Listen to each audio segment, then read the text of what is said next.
Let's go to hyper. There, can you hear me now? That should have... Wait, save. That should have been working before. Usually when I've got the audio wave that's working, I do think... I was literally... I was literally talking. I'm sorry. Let's make sure you guys can hear me. There we go. Okay. I was like in the middle of reading Robert's super chat, like, and I had this up because I didn't think you guys wanted to see this like endless inception of OBS. So I put this picture up to kind of make it look better. Wow. So this little thing that I used to make sure you guys can hear me failed me this time. I'm not very happy with my computer the last 2 days. It's been a fucking shit show ever since I tried to mod Stardew Valley. I think that's what caused it. I have no idea. I had a malware thing when I ran Malwarebytes, and then stuff helped me look at this weird like USB thing. All of my USBs yesterday. So for a little bit in the afternoon, I started playing Roots of Pacha, and we're gonna go into Joker, guys. Full spoiler warning right now. You got like 1 minute, and then we're gonna talk spoilers. And my remote kept not working. When I played Docs in the morning, I kept getting very like glitchy audio and then very glitchy gameplay, and I didn't know what was going on. I'm like, something's off about this. By 3 o'clock in the afternoon, I had no USB access. Well, it's probably 4 maybe. All of my USBs went out, like the USB and the USB-C that I use for a remote. I think I'm saying the right words. And it was completely fucked. So I ended up getting it fixed, but I was so mad. I was so mad. I don't know if it was, I honestly don't know if it was, I think it was mods. I use Nexus mods. They're reputable. I've downloaded some games. I've deleted them since. I don't understand. It is... Shut up, Gary. I will punch you in the throat. I don't understand what happened, but whatever. It's working now. There's been no issue. Like, my mic wouldn't even work yesterday. Like, it was wild how bad it was. But regardless, good morning, everyone. Sorry for the early technical difficulties. I'm going to blame it on a Monday, and we're going to move on. Just saying. Robert, let's start with Robert. Again, last spoilers. Robert's got some stuff to say here. He's got some super chats. And then we're going to get into my opinion on this abomination. I'm just saying. Robert says, now that I've sat with it since yesterday, I can say, while I don't feel it is the absolute shit show people think it is, it had so many issues all over the place. And that tainted it, especially the ending. This is where we're gonna disagree. I think the ending is fitting. I was rooting for the death penalty the entire fucking time. Some musical numbers worked, most did not, etc. That's because this wasn't a musical. It was, right? But it wasn't. This wasn't a musical in the sense of, like, Chicago. Chicago's one of the best musicals ever. Rent, Phantom of the Opera. Coming up, we've got Wicked, right? These are musicals that use music to enhance the already epic storyline. The musical numbers in this took away and made it fucking awkward. And also, if I ever have to see Joker having sex again, I swear to God. I swear to God. No, okay. I like the twist on Harley and Joker, but not enough of it. Ending was so mean-spirited, low 5 out of 10. Disagree, but I'll get into why later. One thing I wanted to add, I did like how it continued the characterization of Arthur, showing him being the Joker was what it clearly was, him raging, but not a total shift in personality. I get why people hated that though too.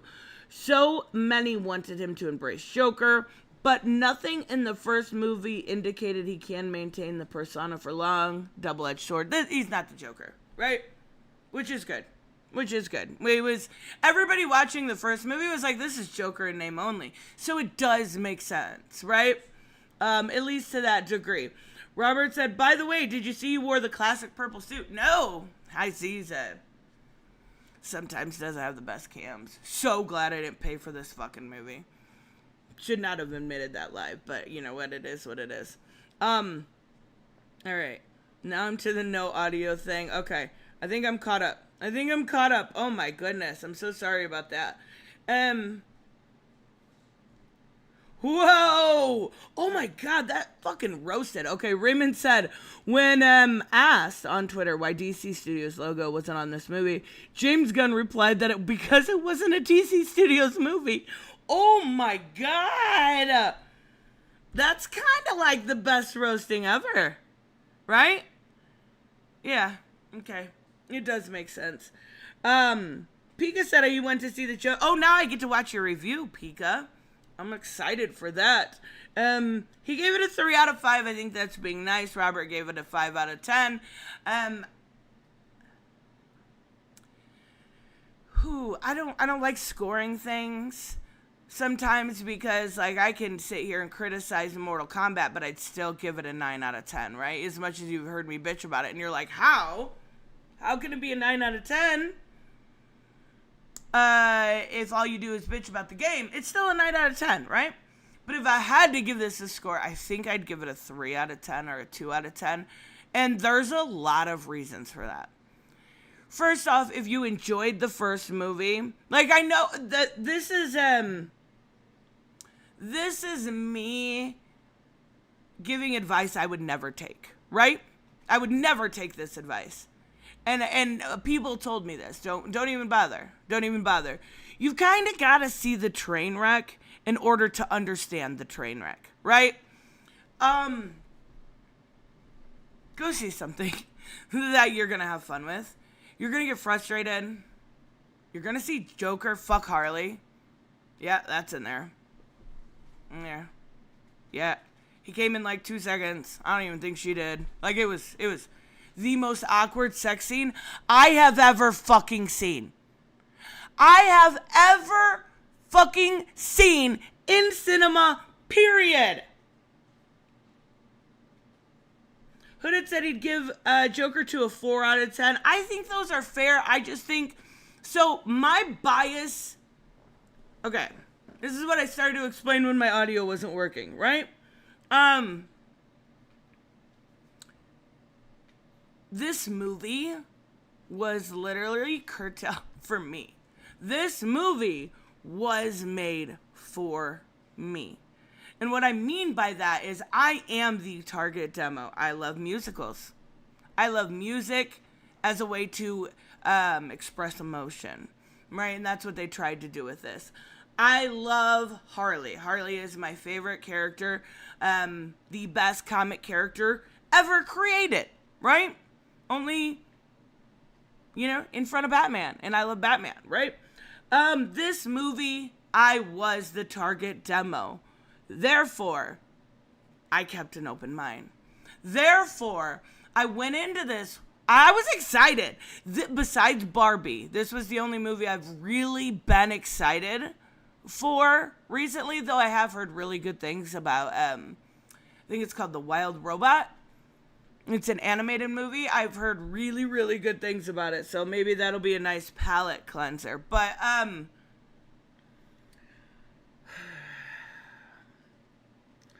no, can't be worse than Abizilla? Fuck scene? I don't know what that means. Oh, Gary might have a little bit of a point. At least they were hate fucking here. Arthur was just like this weird virgin that had no fucking clue. I don't know. It's kind of, I don't know if you've seen it, Gary, but it's kind of worse. I think it's kind of worse. I'm not gonna lie.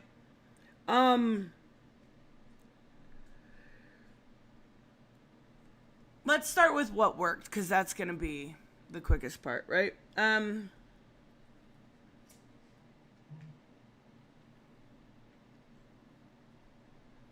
There's one scene. Actually, there's two scenes.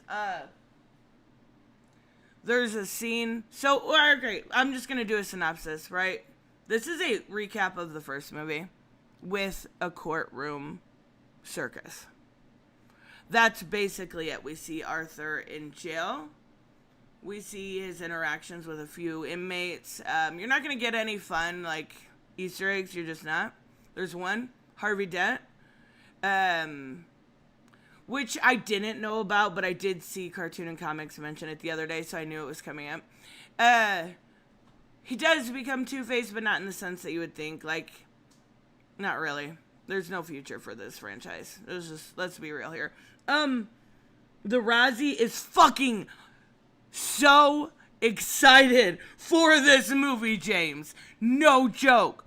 So, the courtroom shenanigans, it's basically a Harley, will they, won't they kind of thing. And that's what happens in the movie, right? So there's a scene in the court where you have Gary Puddles. And Gary Puddles was in the first movie. He was like, oh, he's got the cutest little arms. Hold on, I'll show you who he is. Wait. Get the fuck out of there. Hold on. I'll show you who he is. Gary Puddles Joker. He's got the cutest little T-Rex arms. They're so adorable. Okay. This might actually... Wait. Is this the scene? Where's Gary Puddles? Okay, this is... Okay, I never seen this before the movie came out. I just want to see the little guy's arms. They're so cute. Here we go. We'll see him in this scene. This is from the first movie. Spiffy said, read my last comic. Let me see. I'm looking. He came in like 2 seconds. Well, point for realism, I suppose. I'm not even joking. It was the most awkward thing I have ever seen. I don't want to see the Joker having sex. There's certain characters that shouldn't fuck, right? There was a scene in Brian Azzarello and Lieber Mayhew's Joker. Oh, he actually raped a woman. I fucking hate it. Joker is a character that you don't really need a sexual preference to. He probably would fuck anything that walks, but you don't really care, right? It was uncomfortable. Okay, so Gary Puddles, I'll show you who he is. He's this little guy. His arms are so fucking cute. I'm sorry, I know he's a grown-ass man, but it is. You can do some cheering up. This guy from the first movie. So he does show up in the courtroom scene. And you see a really, really, really interesting scene between these two. And it was the first and only point I felt like channeled a little bit of the original movie, where you have the center focal point on mental health, on somebody slipping through the cracks through society, on the issues with our social services and stuff. And now you see it from the other side, right? This was the only time that you really seen, I mean, not only time, but it was the best representation of the other side.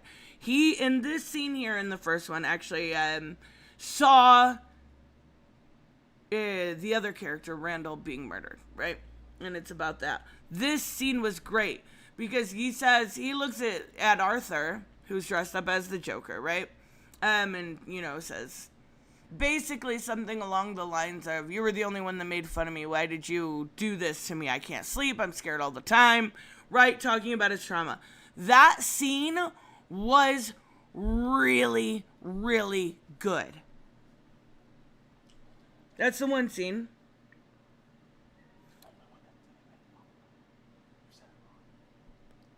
And then there was, what was the other scene? I know there was one more scene. It wasn't the sex scene, trust me. There was another scene that was really, really good.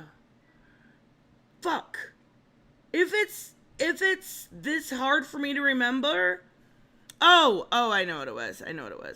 It was Harley leaving. And it wasn't just because it was Harley. Harley's makeup looked incredible. The way she looked really, really well done.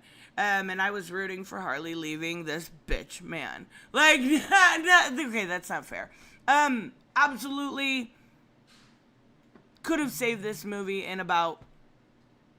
Harley could have saved this movie. Oh my god. Not gonna lie, I hate the Harley-Ivy relationship. What? That's the second most iconic couple at DC Comics. Spiffy. It's spiffy. It's because they're gay. Come on now. Do you think that Lee was really there or was loose? He was there. She was there. She didn't need to be there. It was a waste of the character Harley. And the fact that they call her Lee just pisses me off. Like, I get they're going for something different. Stupid. Call her Harley. They said Harleen Quinzel one time. This bitch. Okay. This bitch. I hate her so much. For one, Lady Gaga, she's a decent actress. There's nothing against her, right? But her voice was wasted. Her character was wasted. There are a shit ton of scenes in that original trailer that we watched that aren't there. They're just not there. You know that dancing on the stairs? Not there. Gone. Gary said apparently Gary is meant to become the Scarface puppet because he can sit on people's knees. Wait, is that a joke or is that for real? Because I could see that working. And his little arms are so cute when he raises them in points. It's adorable. Oh my god. It's hard for me to remember. Please don't. Wait, shut up, Joseph. Don't be rude. God. He said you were the only one that didn't make fun of me. Why did you do that? Yeah, in that part from Gary, Puddles was incredible, right? That was a really good scene in a really bad movie. No, it's true. Okay, that would actually, I think that could work for like taking this realistic approach. I think that would work really well. But Scarface is supposed to be a puppet and actually I hate that idea. You know what? I hate it now that I've thought about it for 2 seconds.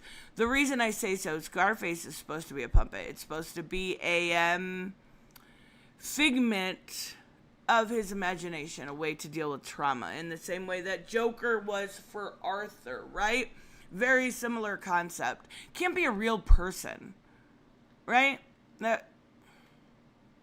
Is Todd Phillips secretly fucking stupid? So, here's the thing. Did you see his earlier super chat? Did I miss one, Gary? Oh my god. Okay.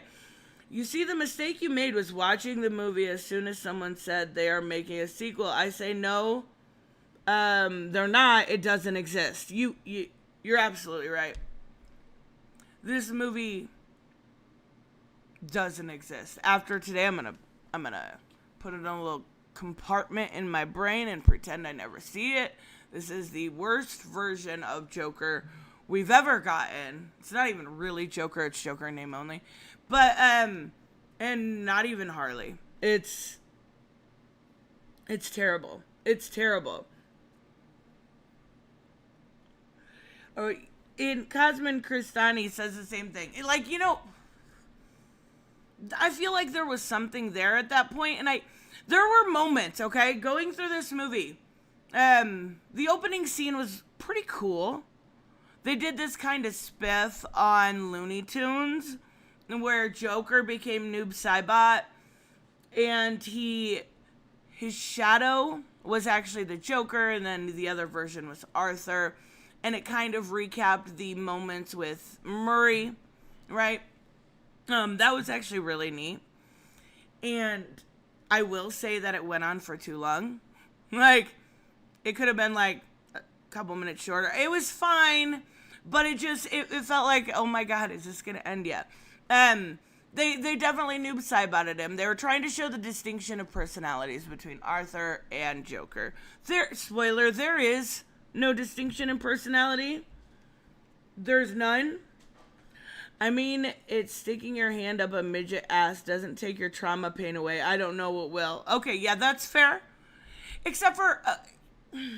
shut up. It's supposed to be... It can't be a real person. It won't work. It won't work. It just won't work. So you've got the opening with the Looney Tunes thing, and you kind of see like I really hope what they did, and I'm sure it's not, but there were points where they were showing him walking and like going to his lawyer, and he didn't have an umbrella, it was soaking, and you could see like him getting dressed, and there were points in the movies where you were almost uncomfortable at how skinny he was. Emaciated is not the word. I really hope that was done digitally, but it's Joaquin Phoenix. I'm sure he actually lost the weight for it. Like, I wanted to cook him some fucking Stouffer's. Like, I did. He was uncomfortably thin for this movie. It was so weird. There was also this really... Yes, Arthur is a horrible man. What are we talking about here, Todd? He murdered 6 people. He murdered his mother.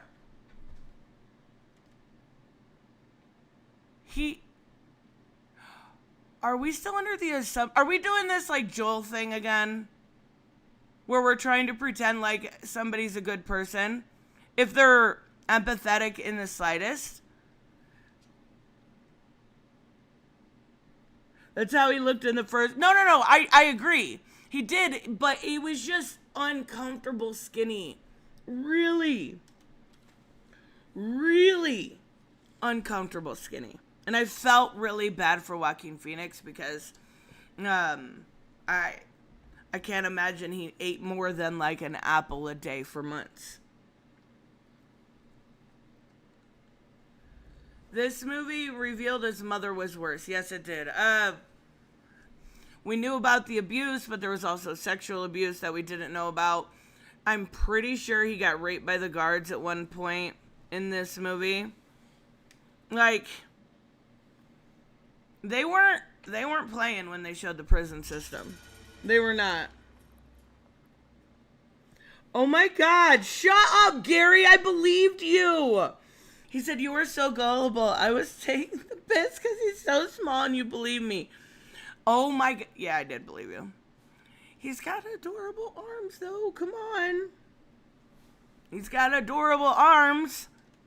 Yeah, I did believe you. And it wouldn't work. I'm not wrong there, but, oh,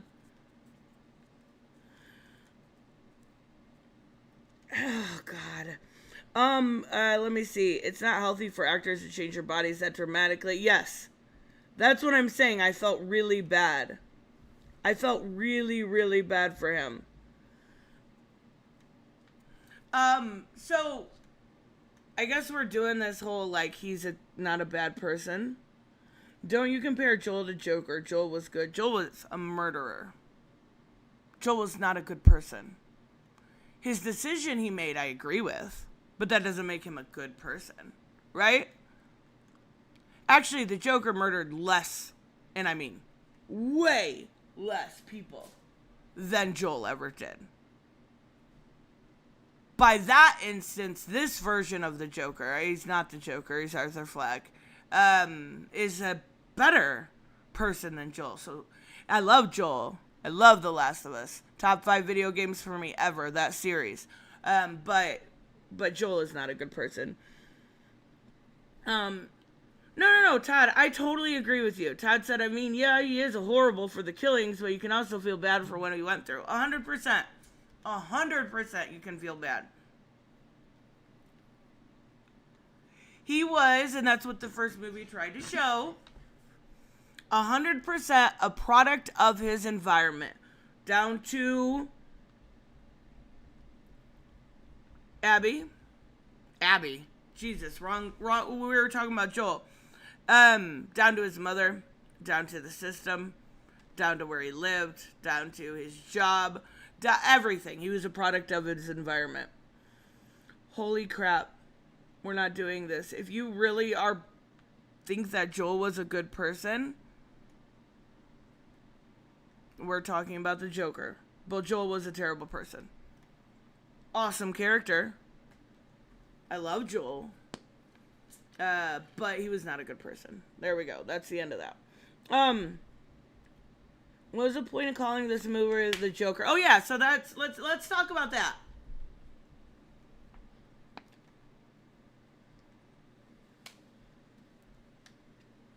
This actually isn't the Joker. Whoa, gotcha! They gotcha! This really wasn't ever the Joker anyway. Thank fucking God. Thank God. The only thing that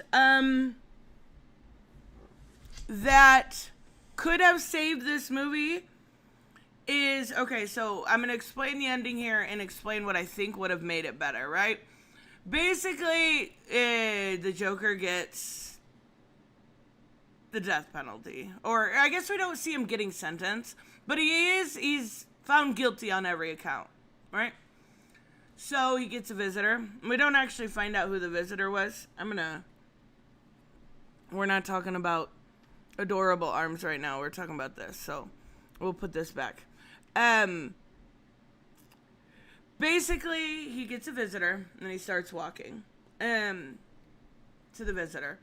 And another inmate, again, we don't know who the inmate was. He's been in a few background shots, right? No name that I remember specifically.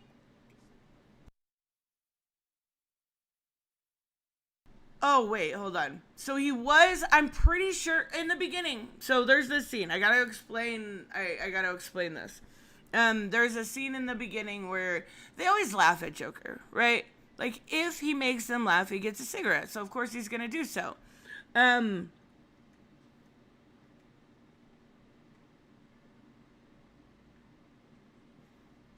Gary. Last of Us 2 was 10 times better than 1. Just putting it out there. End of fucking story, Gary. We're talking about Joker. And you know you're triggering me, because I'm easily fucking triggerable. Anyways.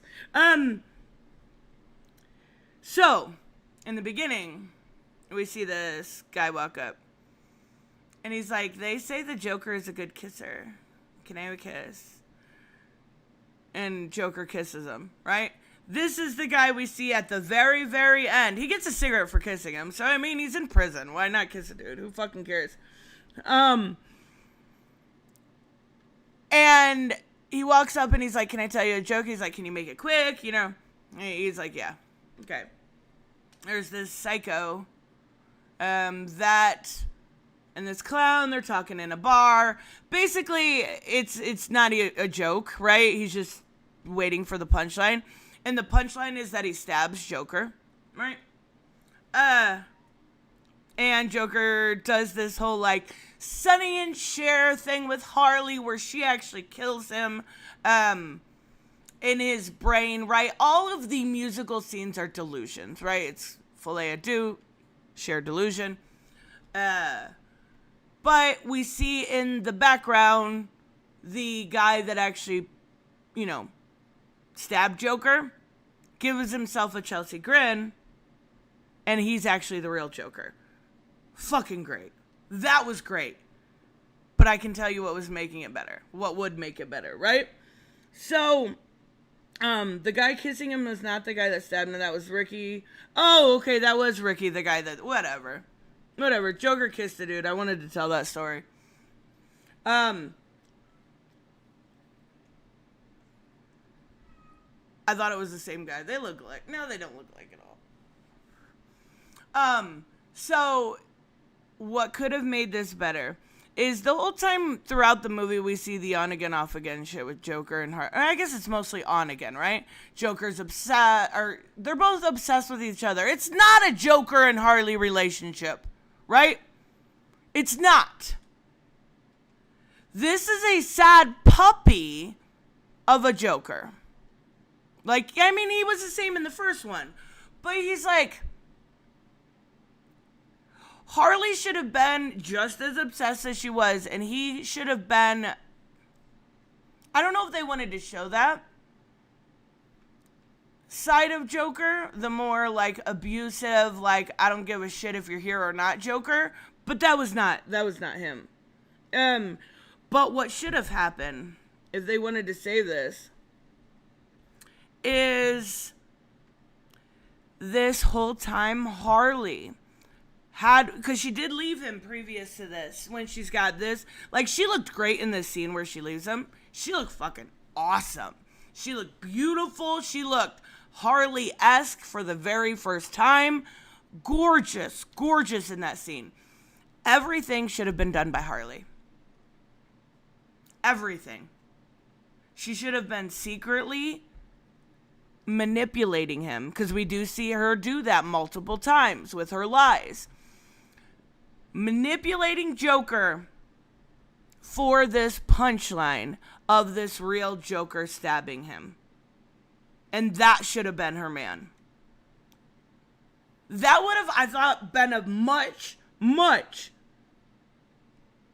better ending. But now, there's no... Harley's open-ended, I guess. God, I hope we never see this Harley again. Joker's dead. And the new Joker is here. I guess.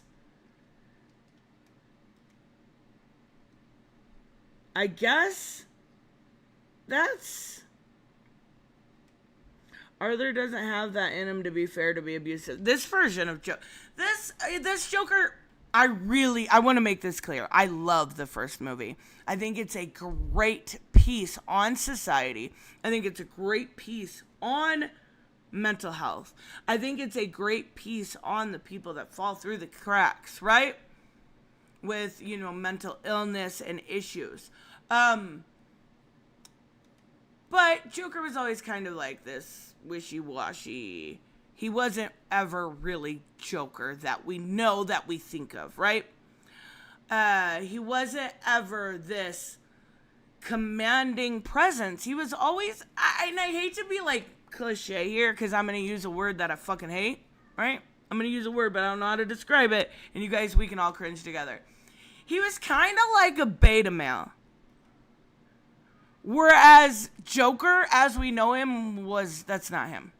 Right? And I'm all for different versions of characters, right? As long as you stay true to the character. And this was just laughable.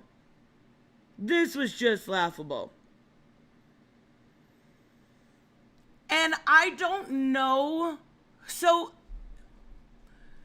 there's been this weird, like, film bro-y feel to this movie. Like, I'm smarter than you kind of feel, right? It's kind of along the same... I don't know if you guys have heard about that movie, Megalopolis, I think is what it's called, by the guy that did Apocalypse Now, and, kind of that film bro-y, I'm so much smarter than you, you just don't get my movie kind of feel. That's what this movie came off as. It came off as pretentious and, film bro. Like, I'm just better than you. It's very, very fucking weird, because it's not a film bro movie. It's actually a very stupid fucking movie. You're taking IPs and characters that people love and completely, first off, hitting a home run with the first one and then failing so badly to miss the mark on the second one. And I don't understand how it could go from 100 to negative 100. Unless, was it a soulless cash grab? I don't think so.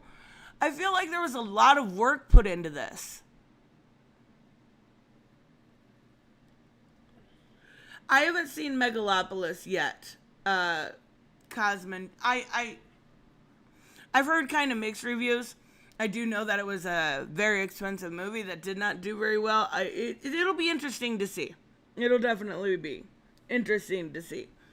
But I don't know how a movie can fail to miss the mark so badly. I actually don't understand it. There were a lot of moments that I was really getting into it, and then they started singing. Whoever did, I would be very curious if they actually worked with somebody that knows musicals. Worked with somebody that was that helped on major Broadway productions, or even, movie versions of these, because it felt like every time, a lot of times when you have musical, like, I love Rent, but I think a better example is Chicago, right? You, like, the pop, Cicero Lipschitz song, right? They use that song to explain the origins of every single girl that's on death row. They use that song to further the plot of every single character and round out their characters, so you like them but you hate them at the same time, right? This movie, every single time music came on, it took away from the plot. It almost paused the movie. It was really weird. It was really weird. Todd said, in my opinion, the musical should have been removed because there were times during the movie where randomly a song would start. Like, yes! That's the thing! Like, the interview scene. He's doing an interview that's very reminiscent of, like, Ted Bundy doing interviews before his trial. Like, that's what they were going for, right? He's doing an interview. And there's a good moment in there. There's a good moment in there. He's asking about the murders. He's asking about this. And he's like, you don't care. You don't care. You don't actually care about me or what I've done since then or who I am now. And then he's like, it got good, right? And you're like, holy shit. Holy shit. This commanding Arthur is here. And then he's like, oh, la, la, la, la. And the rest of the scene is Arthur singing a song about himself, and I'm dying inside. Like, I feel like I have to keep saying this, but I fucking love musicals.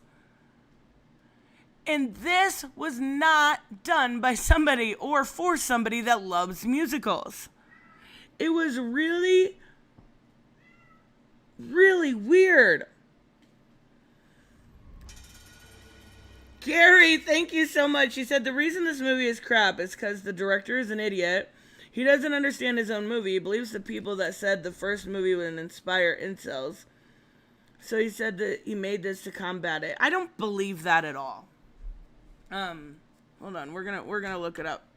I don't actually buy any of that because none of that makes sense after seeing the movie. Hold on. Todd Phillips, Joker, and so let's just see if any of that actually comes up. Is there an interview? Todd Phillips assures fans incel sensitivities readers were hired. This can't be real. This can't be real. He hired sensitivity readers to not offend incels. This can't be real. So here's why I don't believe that. That makes zero sense now that I've seen the movie. None of this movie combats the first movie whatsoever. That movie didn't inspire incels. That movie wasn't about incels. That movie was about mental health. That movie was about somebody that got fucked over by social services. That movie was about an abuse victim at the hands of his mother. Right? So I don't actually buy any of that. There's nothing more important. Okay, wait.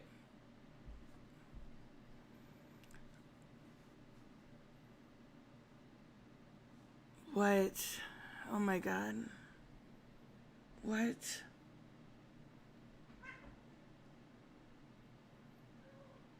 Hold on. They really had incel sensitivity. This is real fucking life. Please somebody tell me that this is a fucking parody website. There's nothing... Wait, fair and accurate representation for incels? Our massive audience of incels... This has to be fake. You guys, please. Hold on. I gotta Google this.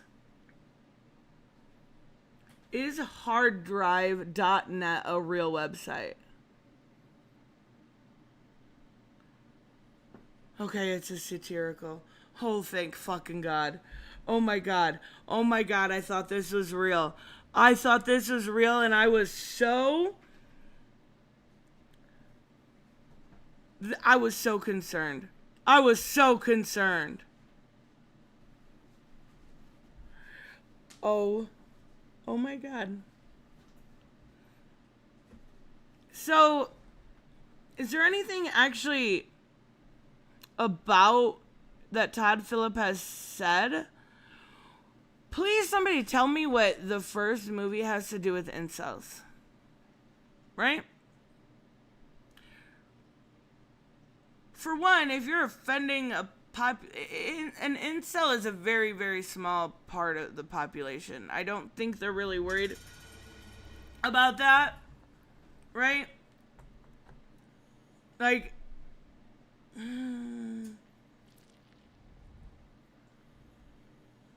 You don't get what I mean. Okay, Gary, explain it. You don't have to send a super chat to explain it. You don't. But explain it, because what you're saying makes zero sense. The first movie was not about incels.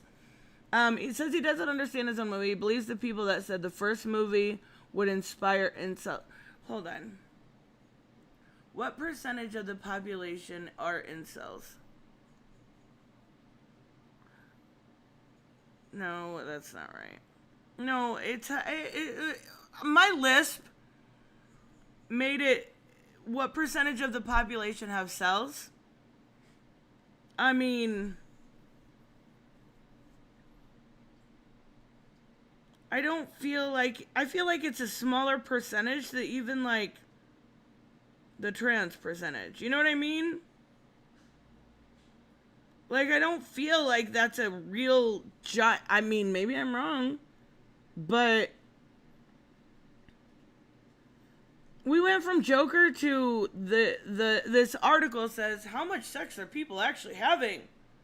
I'm trying to find a percentage. I can't find shit. It feels like a weird thing to research.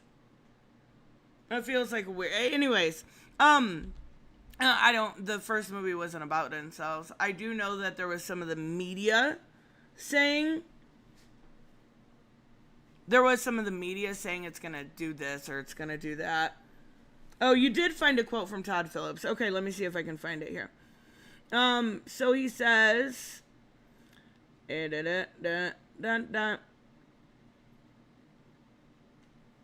Where's the fucking quote, Robert?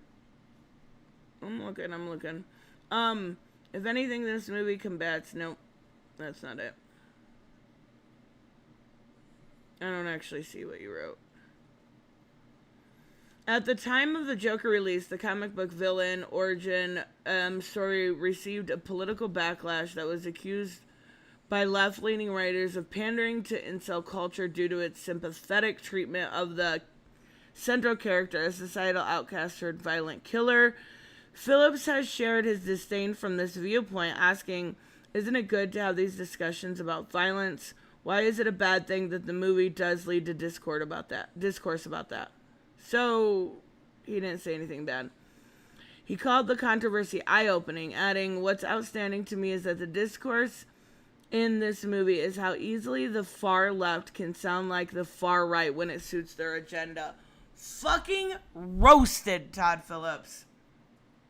God damn. I mean, that's really well put. I wouldn't actually say I disagree with that at all. Yeah, that's crazy. For one, the first movie has nothing to do with, like, incel culture or whatever. Like, it just doesn't. It just doesn't. It has to do with a homicidal maniac that murders 6 people. Right? Like, there's nothing wrong with having those conversations. At all.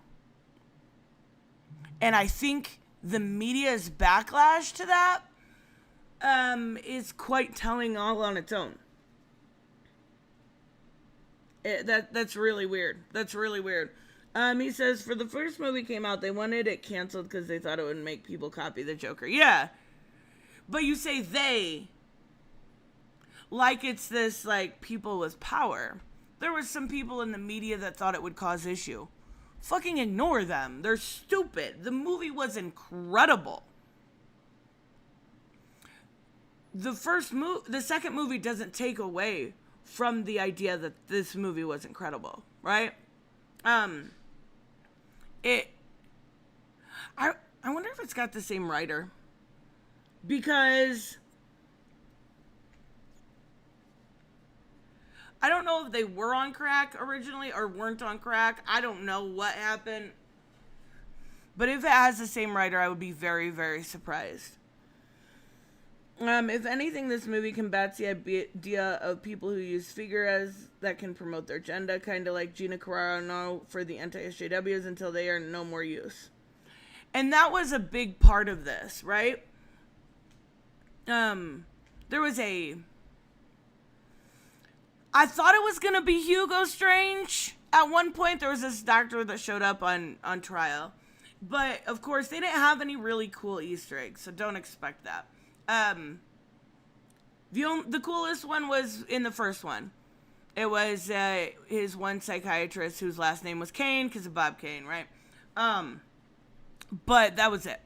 So there was a psychiatrist that showed up that had only actually talked to him for 89 minutes and reviewed his files, and was basically saying that he thought he was faking it. And it's kind of what it led down to. Right? He comes out and said, there is no Joker. It's just me. Both films were written... Wow, Pika, thank you. He says both were written by Todd Phillips and Scott Silver. That's incredible.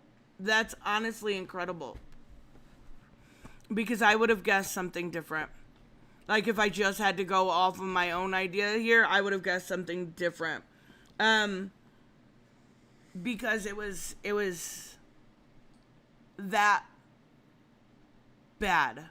Like, as good as the first Joker was, the second one was that bad.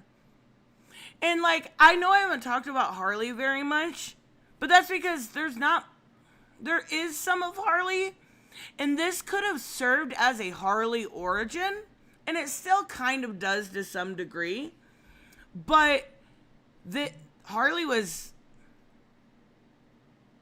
She didn't really matter. He was locked up for faking orgasm. No. He lasted like 30 seconds. Come on now. He didn't fake that shit. That's crazy.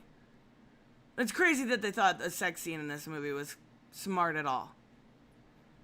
And like, I thought they were going down like the Harley's the master manipulator route, right? Because she actually checks herself in, and I didn't mention this, but I did like this. She checks herself in, and she lies to Arthur. She says she's from the same area that he is. She says the night that she saw him, that it was the first time she didn't feel alone. She said she saw the movie that was made about him, and it was so good. All come to find out she's rich. She checked herself in, and she checked herself out to help him. All she wanted to do was meet him. And then that could have went really well if they had her being the master manipulator behind the scenes the whole time. And they forgot. They forgot.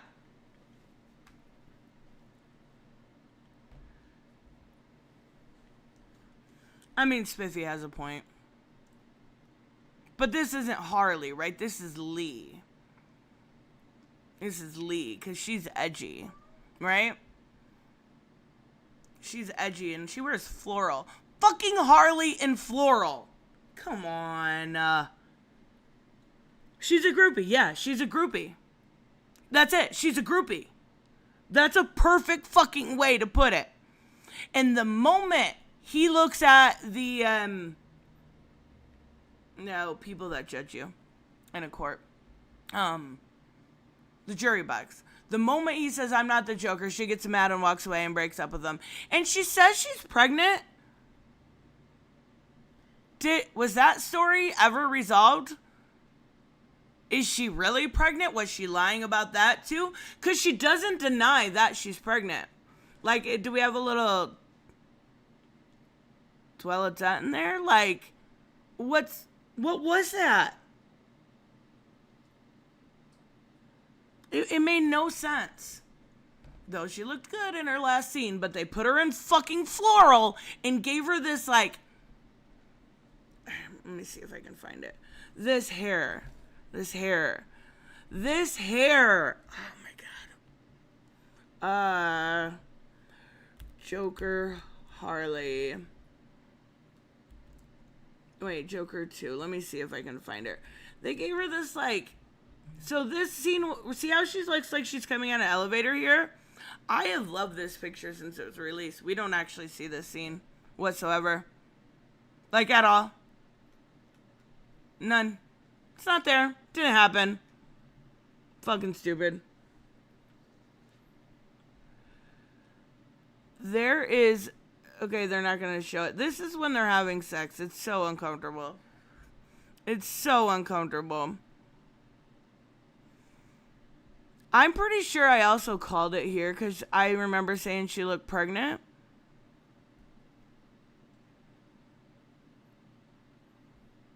And she looks pregnant here. So maybe the pregnancy was real. I don't have a clue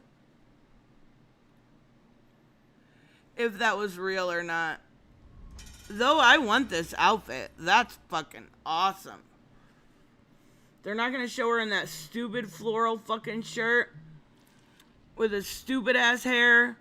I hated it so much. Nope, they're not going to show it. Oh, here's the hair. Here's basically how her hair was. Looks totally like Harley, huh? Looks like a Harley hairdo, huh? Nope. I miss Margot Robbie. Can you tell her to stop having babies and get back to acting? Oh, but babies are cute. I miss her as Harley. I mean, we got Barbie, so there's that, but, like, I do miss her. And you know what's fucked up? This reminded me. She's in A Star Is Born. That fucking song, Shallow, she knows what a musical should feel like. Her and Bradley Cooper. But nope. Looking at how much she smoked, I don't think she was ever pregnant. That doesn't matter. That's inconsequential. It's just a cigarette.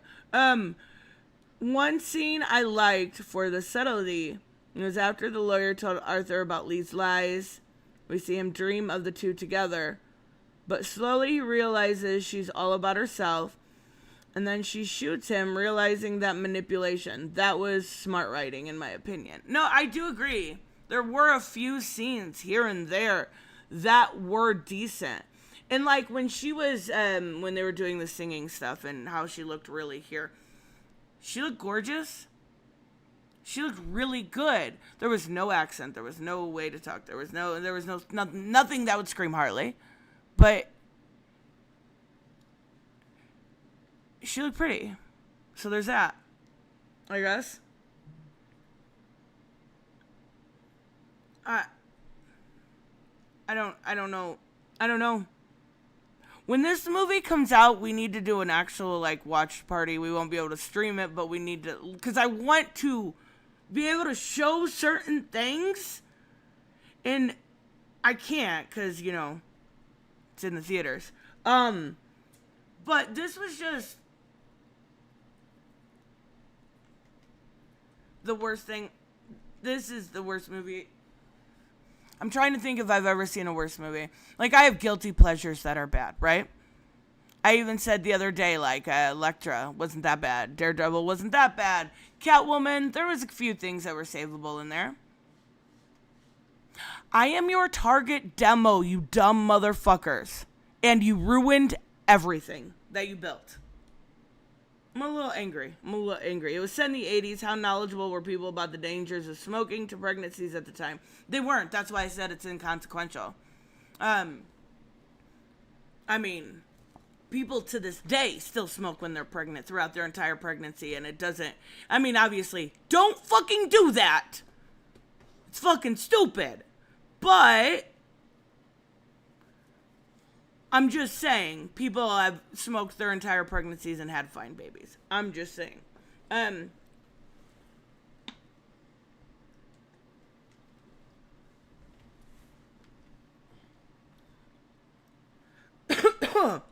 almost died there. Can we agree? I took a drink and it went down the wrong tube. Can we agree that the lawyer was one of the most rightly about everything? Okay, yep. I read that completely wrong, but I know what you're saying.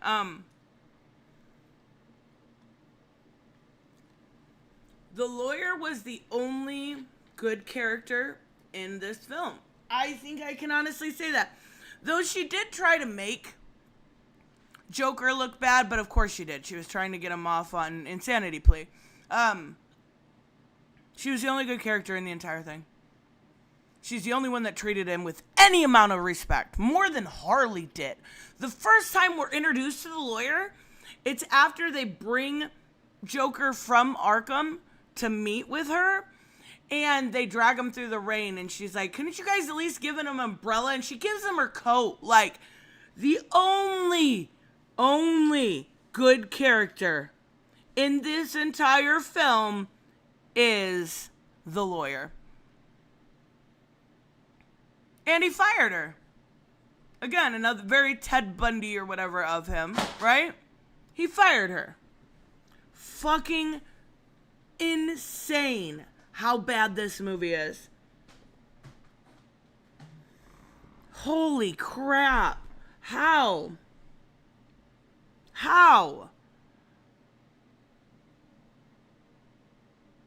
She flat out told Arthur they don't care about you, they only care about the Joker. And what happened? Lady Gaga, Harleen Quinzel didn't give a fuck about Arthur. She was gonna build him a mountain out of a hill. Get the fuck out of here. Tavia says, how can you be your own lawyer? It makes no sense. It's not smart. It's not recommended, but you can self-represent yourself. And oh my God, you guys, when he was representing himself, why did his voice change to like a southern old man? What happened there? Like, was he trying to be the Joker? Was he trying to? I don't get it. I don't get it at all. Pong, thank you so much with the devil emoji, and Robert, thank you so much with the angel emoji.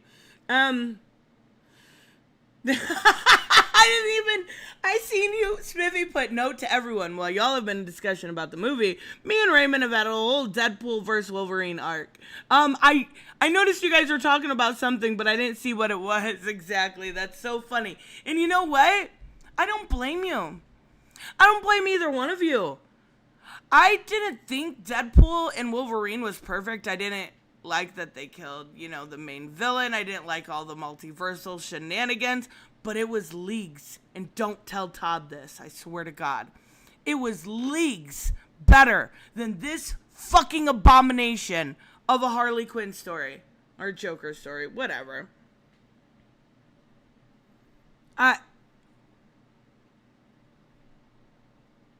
What? How is Marvel, who fell off 6 fucking years ago, putting out better stuff than the Joker, which was damn near perfect? Was it an accident? Was the first movie just a gotcha? I don't believe that, because Todd Phillips put out stuff like The Hangover and all the Hangover series, right? He's done other stuff too, like road trippy, bro-y stuff, right? So I don't get it. The director said he doesn't like how the first people put Joker aside in the movie combat. No. We just showed that the director didn't say that, right?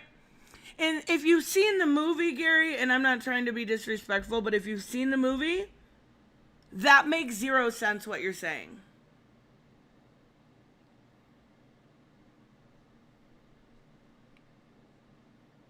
It makes 0 sense. Because this movie isn't combative of the first movie at all. That's what I don't get. It doesn't make sense. Chaz George Batman Hotline says the musical talk had people in a panic. People forgot the first movie was filled with classical songs. That I'm not being mean, but that's irrelevant, right? Because I love musicals. Fucking love when music is included in anything. This missed the mark with I can't think of one single scene with music that was done well. Like, is there one? I don't think so.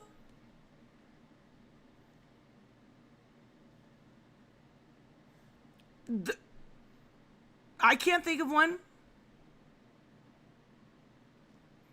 And I like a lot of the music that was included. It just didn't make sense in this situation. At all. At the end of the first movie, he was winning all the time. No, he was in jail. He lost in the first movie. He went to jail. He wasn't winning shit. He was a murderer in jail. I feel like context here is important. Holy shit. And you know what? I mention this a lot. I do. I bring this up because I loved it, right? Gotham did Joker, right? Let me show you. Gotham, yes. But they weren't allowed to use Joker, right? They weren't allowed to use that name. So, I forget this guy's name. I know he's a big Star Wars person. He played 2 roles. I think it was Jeremy and Jerome, brothers, right? And basically, it was rather predictable. Here we go. We've got the different versions of them here. Here's the 2 brothers and then what they go to, right? So, basically, in a nutshell, you saw this brother the entire time. He was introduced early. They called back to it. And working at the circus, basically. And it's been a while since I've seen it. But, whoa, why are you doing that? I just wanted to show the picture. Okay, we'll do that. And you think for a long time that this is your Joker, right? For seasons, for multiple episodes, right? You see him do the face cutting off thing, very Scott Snyder of him. Like, we see him try and fail and try and fail. And his brother, the entire time, is trying to take this, Jeremiah, I called him Jeremy, trying to take him down, right? Working with the police, doing different things, only to find out quite a bit later that he's the actual Joker, right? I think it was Jerome. And it's been a while since I've seen it. And this is what we ended up getting. I didn't care for this look. This version was perfect. And we actually, there was a version of Harley, and her name was Echo, right? They did this storyline over, I want to say a couple seasons, or maybe 2 seasons. But it was, you got to remember, this was a almost hour-long story, or episode. And there was it was a full season. And this was so well done without even being able to use the Joker name. They did the Red Hood gang. They did everything. And it was the chef's kiss. But this, oh my God. Just like how the first movie picks up and is musical and the first one ends starting with that music. Wait, huh?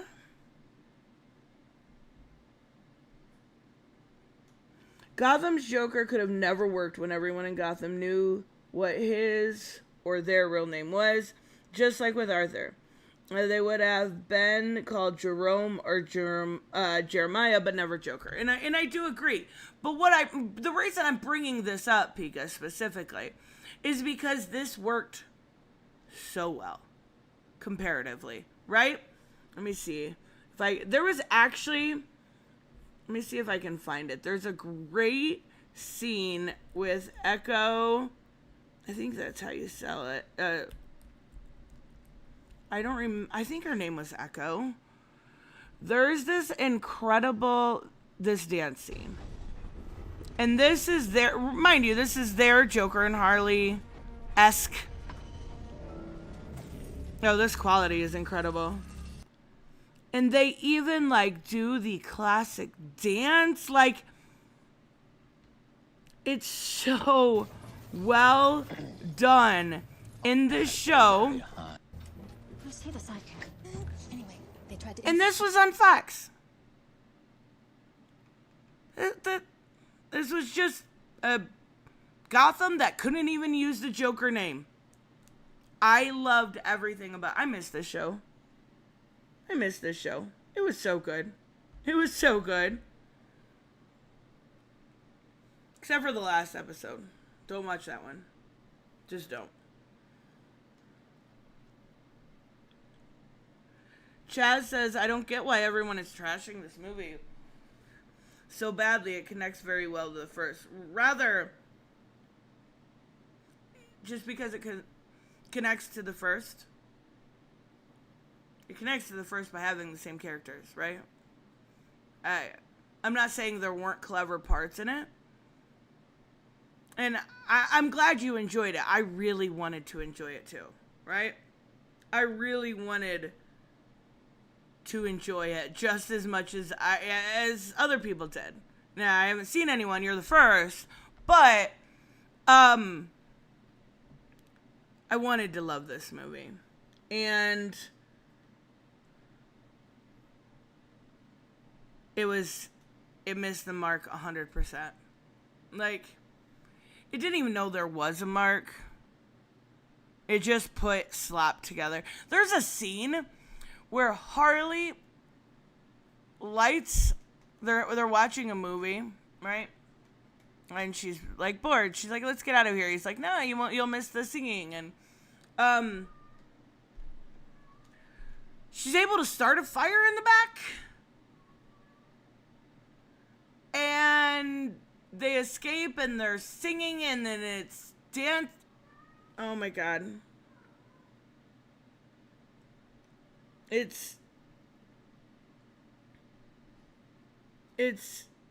I don't even know how else to explain how bad of a movie it is. Like, I legitimately don't. There's so many. It was abysmal. It was abysmal.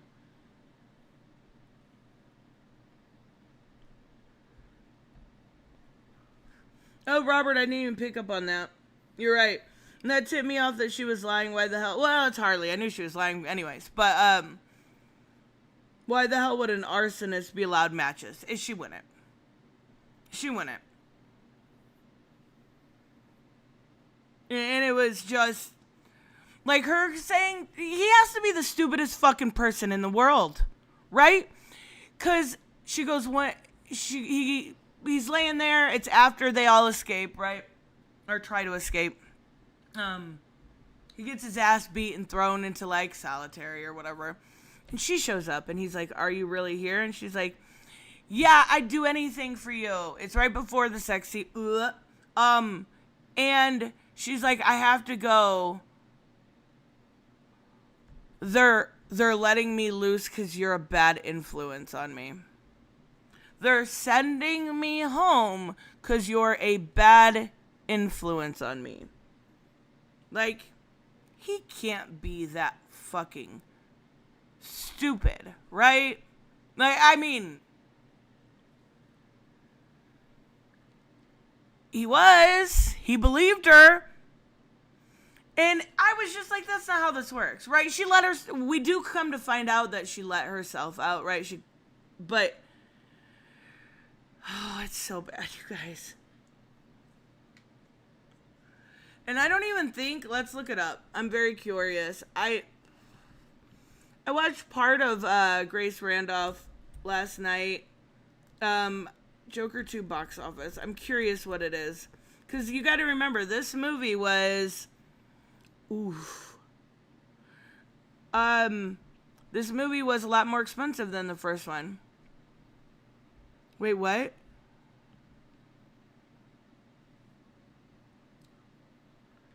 Oh, wait. Sequel? Okay, never mind. I was confused. I thought they were saying... I thought I had seen somewhere that there was a possibility Harley was getting a spin-off, and I just wanted to cry. I wanted to cry. So, the movie cost $200 million. It's at 121 right now. It'll probably be alright. I mean, maybe. With merch and stuff, it'll be fine. A telltale sign of bad writing is that for a story or a scene to happen, the characters have to be written to be stupid as possible. So I think you were recently saying that about fucking horror shit, right? The first movie was not written that way. Like, Arthur is downright fucking stupid to believe this shit. Like, I don't get I don't know. I guess she's cute. He fell for it because she's cute. So 121 million.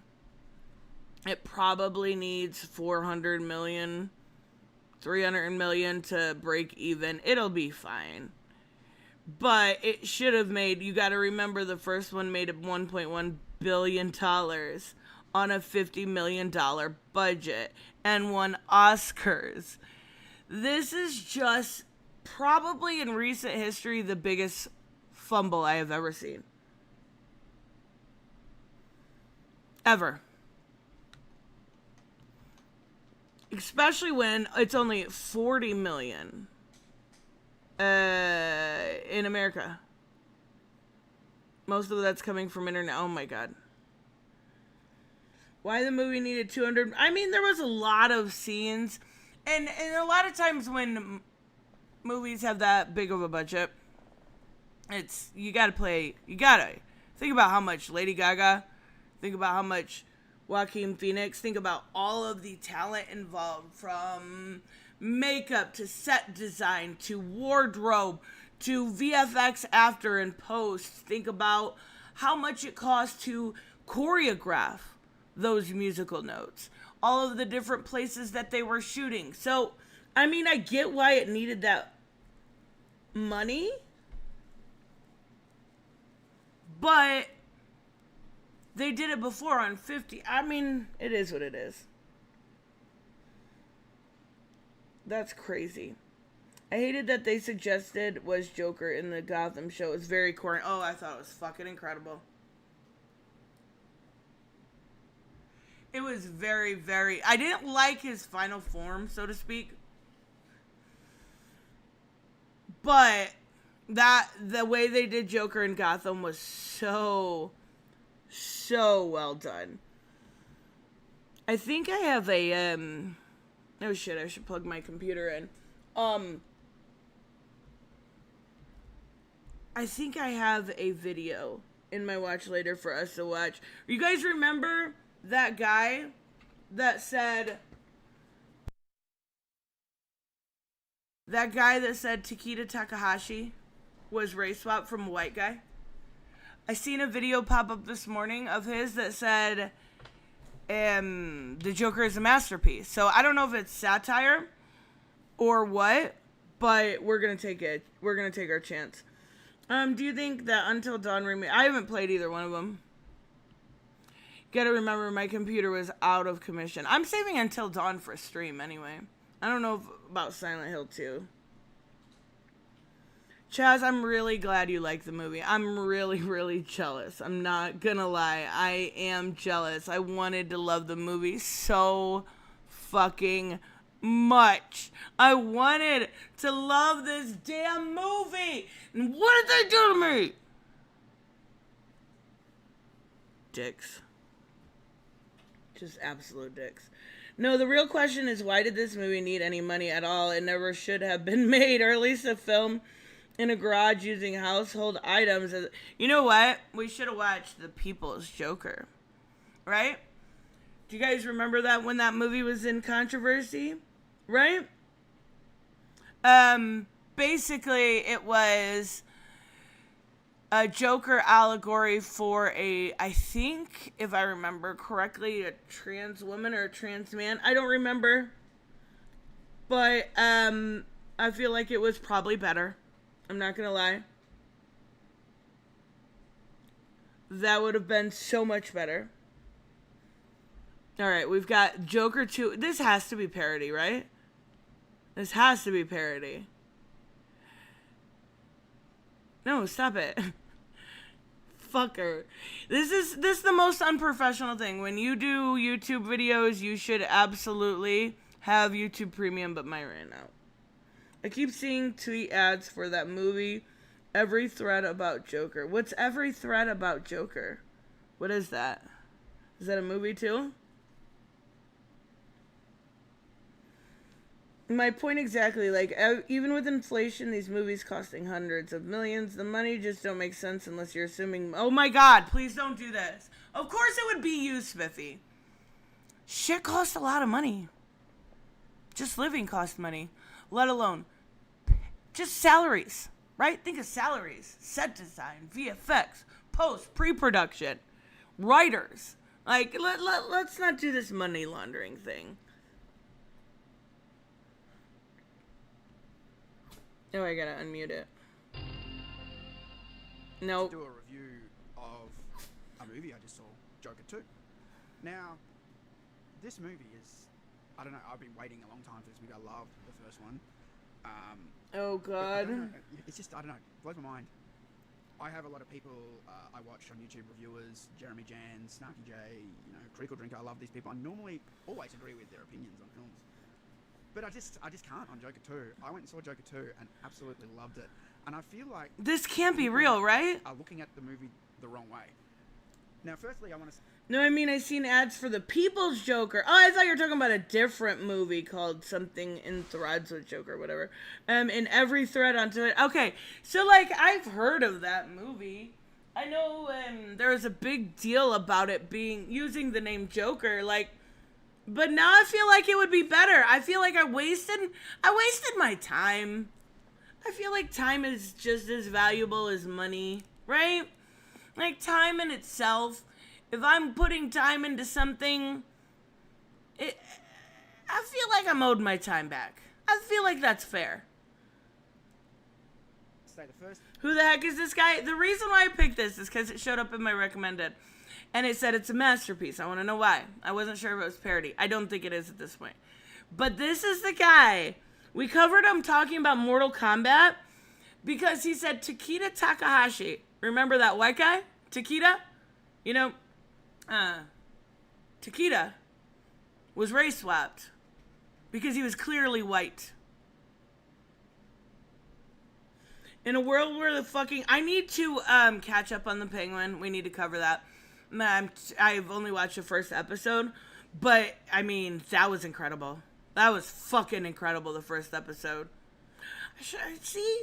Wasted my time watching this movie and could have watched The Penguin instead. The first Joker movie. Good morning, Reese. Right. The idea is that it's not supposed to be the Joker as we know it. It's sure it's based on him. He puts the clown makeup on, he dances in the suit. I don't know, right? He has a funny laugh. You know, he has traits. But this is a different Joker. This is a more serious look at someone who is based on a pre-existing character, but done in a more serious way. Okay, so the first movie. I still want that outfit. I love it. He is, you know, he is a loser. Basically, lives with his mum. You know, he's got mental health issues, and he has to bath her and stuff. And I mean, to be fair, at least he didn't die virgin. Like, I'm trying to think of the positives here, guys. I'm getting Bad Boy Bubby vibes. For anyone who's any Aussie who's ever seen Bad Boy Bubby, yeah, check that out. That's a crazy movie. No, James, it's Takeda. I know it's Takeda. I know it is. Right. Anyway, I just can't ever say it right. he is a character. I refuse who really to. has mental health problems. And in the first movie, they show us, you know, he does these clown jobs. That's all he can do, and he has to see some sort of state.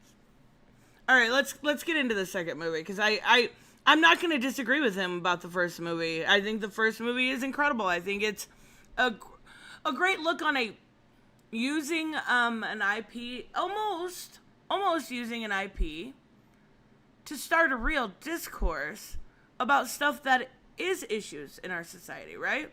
Mental health, social services, the way that our fucking government sucks when it comes to helping people. I'm not going to disagree. I want to see, though, because I know I seen Chaz saying he really liked this movie. I want to know somebody's opinion that really enjoyed this movie and means it, and I want to know why. Kind of like sets a tone. It's plants a few seeds, and so it kind of reminds us what happened in the end of the first movie, right? And even when the cops come in that animation, the police show up, and what do they do? What is the first thing the police do after Joker kills the guy on the air in the animation at the start of the second movie? Do they just arrest him? No, of course. There is so much police brutality, but we're going for, and I mean, this movie's set in the 80s, right? So let's not pretend like police brutality is not a thing then, now, always, right? They beat the fucking ever-living shit out of them. Every other person has, like all the people on the street have, you know, the kids that take his sign in the first movie, you know, they just beat him, you know. Then the movie starts and it goes into the actual film, and this is where we see this key scene, and I looked for it and it's nowhere online. I couldn't find it. I know. It is. I mean, there's just sail the high seas. I know my computer went bad yesterday. I know I shouldn't be sailing the high seas, but you can't shame me. Taking the medication, take your medication, Fleck, you know, and he takes like 3 tablets, like 2 big tablets that are captured from memory, like yellow tablets, I remember, you know, and then they watch him take the medication, and then they check his mouth afterwards, you know, he opens his mouth to see that hasn't put them under the tongue and blah, blah, blah, right? So he is taking the medication, and this is important because he stops taking it. Later on, a line comes up that I think counteracts this. So he's medicated in jail, and that's why he goes back to being normal Arthur Fleck. And they keep saying to him, "Hey Arthur, got a joke for us. Hey Arthur, got a joke for us." And he says nothing because he is not Joker. Do you know what I mean? He's Arthur. So what's going on? I was entertained by what they did with the villains in Gotham early on, but then they went downhill. And you know what? I also feel like there's bringing that up about the villains in Gotham. I feel like maybe it's just me. Maybe we are a little spoiled by Easter eggs here and there as fans, right?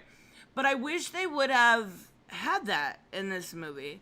I know this is a different take, but there's no reason why he couldn't have had somebody in jail or any sort of, besides Harvey Dent, any sort of little Easter egg, right? Victor Zsasz. So still, to this day, I will tell you, they need a Victor. Like, Penguin's getting his shine. Victor needs his shine. He is such a brutal, fuckered up dude. You could do this incredible story about the violence that he can put down and use Batman as the detective that has to. Oh my God, it would be so good. Come on now. Please tell me why you didn't like. I have been for like an hour and a half. It didn't live up to what the writing fell short. The Harley character was mismanaged. There was a lot of scenes missing that were in the trailer, which happens all the time, right? I'm not complaining too much about that, but there was so much.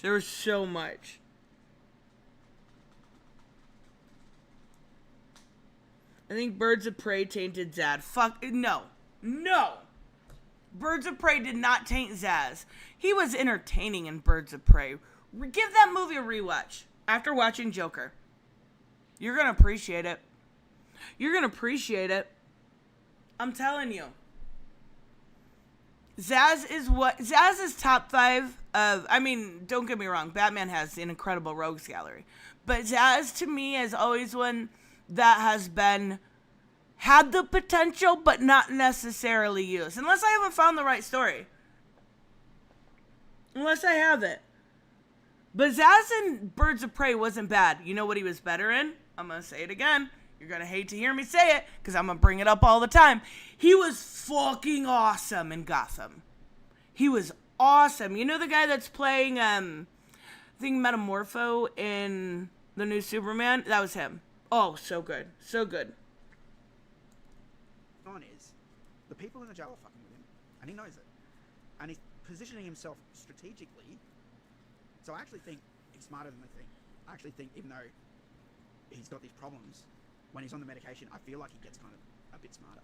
Birds of Prey is a big all piece of shit. I'm telling you, after watching the Joker, after watching the Joker 2, I can appreciate it for what it was. It was no like masterpiece. It was mid as hell, right? But I will take mid over bad any day of the week. More relaxed and can think things through. I feel like he is manipulating the guards in the jail.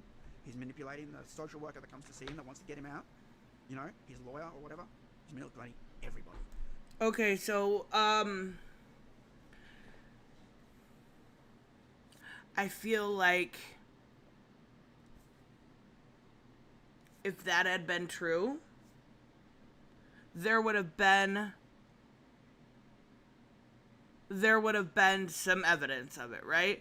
Like, I know that people can headcanonize things, and that's totally fine, but no, he wasn't manipulating everyone. He was being manipulated. The only person that gave a shit about him was his lawyer. And Harley manipulated him. The guards manipulated him for entertainment. He wasn't manipulating anybody. He wasn't smart enough to. Then we get introduced to the Lee character, Harley Quinn. They call it Lee in the movie. And this is the Gaga character. And she's great. She's perfect in the movie. Not just for the musical talents, actually. That picture, we don't actually see this in the movie, but this picture to me is still so gorgeous. Like, there's something about it. I feel like that's like every morning I wake up. Like, that's just how I feel. Fuck! I want to sleep longer. Gorgeous picture. I actually thought the acting was really good. You know, the acting from everybody in this movie is like top. I thought this might be parody, but I was wrong. The performances are amazing. And he maintained the look of the movie. It looks so good, this movie. You know, it's just excellent cinematography. I love it. It looks amazing. So then we meet the lead character, and you know the guy's like, "I'll chair up a meeting with you. Maybe you'll even get to have a poke or something." Like he's like that, right? This guy, you know, and the movie kind of like makes him out to be okay. Yeah. This guard right here. I'm glad he's using screenshots. I can explain and think of a few more things that I missed. This guard, I would also say, had his back 10% as compared to everybody else 20%. He definitely used him, like, to go see the music area and da-da-da-da-da. But, like, he definitely had his back a little bit. A little bit, maybe. I also think he might have raped him. I don't know about that. Like, did anybody else get that?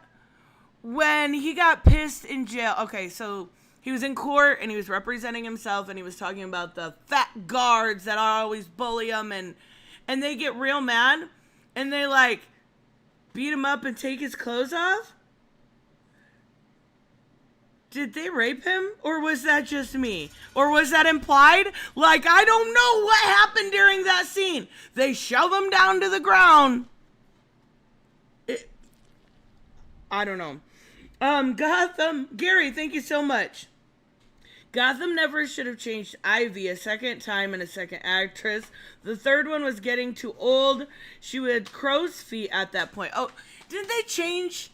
I loved it that they called her Ivy Pepper. I think that name was adorable when she was a little girl. Didn't they change her 3 times? And then by the third Ivy that we got, Ivy in Gotham, she was fucking sexy. Yeah, so there was 3. This one was Ivy Pepper. This one was all right, but this Ivy was so beautiful. So beautiful. They did such a good job with her. She was my favorite. The oldest in the new, but she looked great. So good.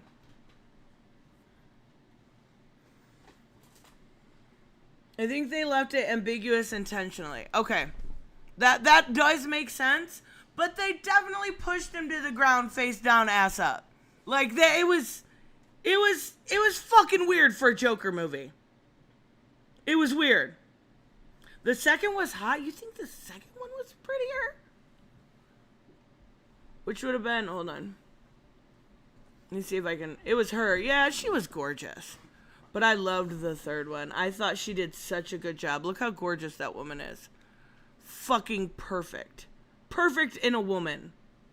But I loved Ivy Pepper too. Little teeny tiny Ivy Pepper in the beginning. She was so cute. And her little messy hair. She was adorable. I think they just violently cleaned him up of his makeup while changing him out of his court suit. That very well could be. But it was kind of ambiguous when they pushed him to the ground and then the scene cut. That's why I was like, I'm not okay right now. I need an adult. Read my last comment. Okay, hold on. The universe hangs in the balance. Okay, hold on. I'm looking. Nerdette, make a poll for me. Should I cook chicken Alfredo or spaghetti and meatballs? All right, we're doing this. I mean, it's serious business.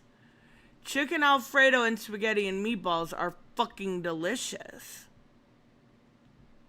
I mean, I would say chicken Alfredo, but I can't vote.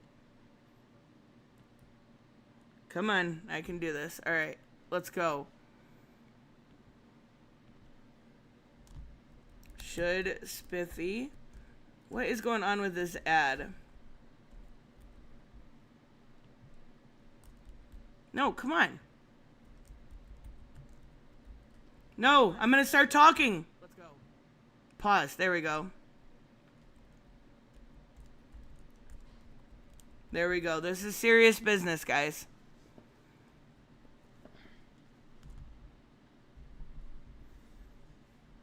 Okay, is it showing up? This is my computer in a nutshell this weekend. Oh my god. We're gonna leave that to load. I don't vote. Did it show up? Or is it just not? It's just not.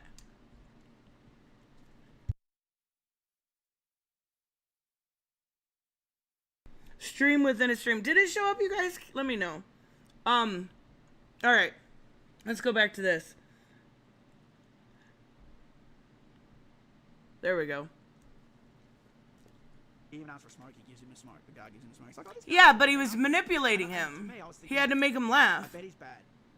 I voted already. Okay, I cool. was watching the movie and I was looking at that guy thinking, I bet he's really bad. And he's just doing all the things he needs to do to get a cigarette or to appease this guy's ego as being, I'm a great guy and I'm a great guy. But as soon as you go against it, mate, the tide will turn. And basically... Thank that you, is what Tavia. happens. That is what happens. So, for a while it goes through the whole system and then he gets his day in court. Yeah, let me look, Robert. You know, and right before court, Robert said Ingrid put it best when we saw the movie. He had more people to interact with in prison than he ever did in the first movie, so he was content in Arkham. I agree. We never found out if he actually got the death penalty or what he was sentenced with. I was honestly rooting for the death penalty, you know. First time I've ever done that, but it needed to happen. It needed to happen. Luckily, we had the real Joker bring in that fucking Chelsea grin. Boop. Okay. The third actress, you can tell she'll have wrinkles in the next 10 years. So save yourself from getting... Wait, that's fucked up. Gary, I know you're openly a sexist. I am too. But I bet you're going to have wrinkles in the next 10 years.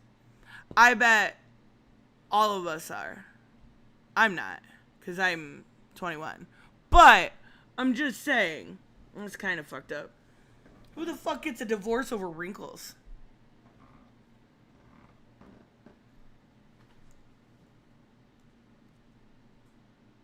Does he look like he's crying? It does. the lead character gets led into his cell and she's like, oh, I bribed the guards to let me in or something. Please don't tell me he liked this sex scene. And even that, you know, the scene's awkward. He doesn't know how to, you know, be with a woman. He's like, even his sex motion is like weird. Ah! I don't need to stop it! They go and it's like the movie's telling he just has no clue when it comes. In the first movie, he wanted a girlfriend. He couldn't get her. He wanted her. And in this movie, she comes after him. She's more dominant. The lead character. She goes after Joker, and she goes after Joker because she's obsessed with him, right? And she keeps telling him, "You're Joker. You're the best. You're the." That was you know, so uncomfortable. and they fuck. You know, she says, "I'll be at the trial." It turns out They don't. They do have sex, but like it was so unnecessary. Just show them kissing. Like, sex scenes do not make me uncomfortable. Generally. Don't mind them in movies, don't care. That was the worst that was worse than Abby. That was the worst sex scene I have ever seen in a movie or video game ever. Easily. Hands down. It was gross. It was uncomfortable. I know that was the point. I get it. I'm not stupid. But it wasn't needed. It wasn't. Wait. He says Arthur is smarter and manipulating people, but then he says he's clueless here. Yeah, I mean, consider your source. Takeda Takahashi was a white guy, right? Wait, the poll's hidden? Is it? Hold on, let me refresh. Maybe that's why. Stop it. Alright. Why? It says 0. Hey, I voted, but it's not showing my vote. Really? That's weird. Okay, wait, hold on. Maybe when I do that, will it show up? We are absolutely zero help. We are absolutely zero fucking help, Smithy. Oh my god. It's split right down the middle.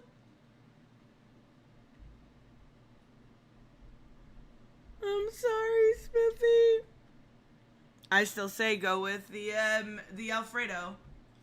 I mean, you can't go wrong with chicken ever. James, I will yell at you next. I swear to God, you and Gary talking about wrinkles and shit. Come on now. Women age like milk. Women age like fine fucking wine. Fine wine. She told a few fibs. She wasn't actually in jail with him. She committed herself to this section of jail where he was to get near him too, because she was. Also, hold on. He just made me think of something. He actually has a good point here. He was in Arkham jail, right? He was in Arkham. It was the jail section. Maybe that's why she was in a different, like, I think she was in C and he was in F ward. But you, like, can't commit yourself to jail, but you can to a place for mental health. So maybe my thoughts weren't very good there.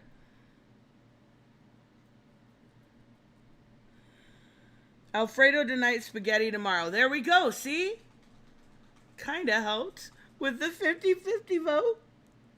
Was obsessed with him. That's what it was about. So, the movie title, Joker Folie, Deux, in French means actually... shared delusion. That's Okay. I thought it was shared delusion. Which either way, it makes good sense. Because it was a shared delusion, or, you know... I think shared delusion works a little bit better. Just because they were both able to have this delusional kind of singy, songy weirdness. Whereas the madness of two... I mean, they both work. Bye, Smithy. The third Ivy's performance is very good. However, if Poison Ivy is not a natural redhead, I'm not happy. Fair. That is fair. But I do think she looked incredible. And I loved Ivy Pepper because she was a freaking dorkable. I loved it.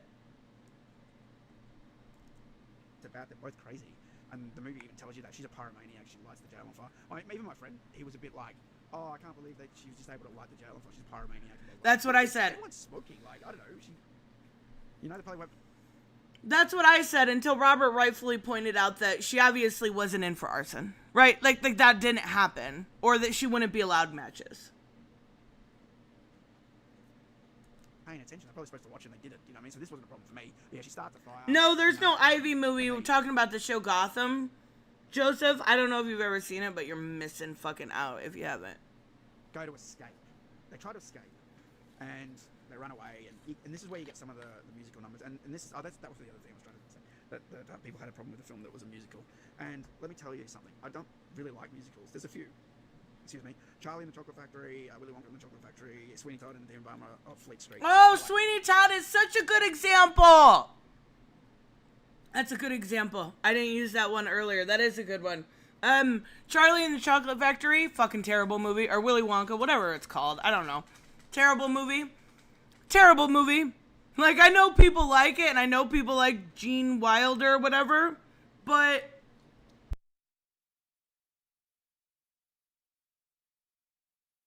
It was awful. It was awful. Like, the only musicals I like. I don't even like Sound of Music. Yep, I know. You know, musicals I'm really strict with. This one was great. Because the songs were short, and they were an emotional extension of what is going on in the film, of what the character is thinking or feeling or whatever, right? And so, yeah, they try to escape. They don't escape. Obviously, they get pulled back in. And I'm not old, Gary. Shut the fuck up. In the court. You know, trial's going okay. She's probably going to get him off. She did. We've talked about that multiple times, how awkward that was. Charlie and the Chocolate Factory is better version than Willy Wonka. I don't know the difference. I just know the one with Gene Wilder. I had to sit through, I don't know, a year ago maybe. I don't fucking know. It was a lot better when I was like 6. I'm not joking. It was terrible. Terrible. And here's where I'm not entirely sure. So right at the scene where he has sex with Harley, she says you have to stop taking your medication because she wants him to be Joker. And he already says, I already have, right? And then we get to the court scene. I don't know how, though. Yeah, I don't know if he's lying or if it's true. I think he's lying. We get to the court scene. She's going to get him off. That's her job. I agree. Reese said Gene Wilder was great. The movie sucked. Yes, 100%. He's a great actor. She probably would have got him off. His lawyer. He fires her. He's like, nah, you know, you're not doing this right. So you could make the argument that he actually is off his medication that time because he's not thinking right? And then he wears the suit. The Joker suit. I'm kind of interested. Oh, no. Hold on. I'm kind of interested in what he's got behind him. House, that was a good show. This is kind of a cool background for doing videos. Smallville, The Shield, good shows. Hold on. He's got Watchmen. Good Boys, I see. I don't know anymore. All right, less interested now. And he wears the suit. The Joker suit, the makeup. And the reason why I think he's actually still on his medication is it's a different Joker. So in this film, in Joker 2, the Joker from the first movie is not in this movie at all. If you think... Huh? Wait, hold on. The Joker from... Okay, I'm trying to understand what he's saying here. The Joker from the original movie is not in this version at all. Yes and no. He tries. He may be onto something. I don't know that he stopped taking his medicine. Bye, Tivia.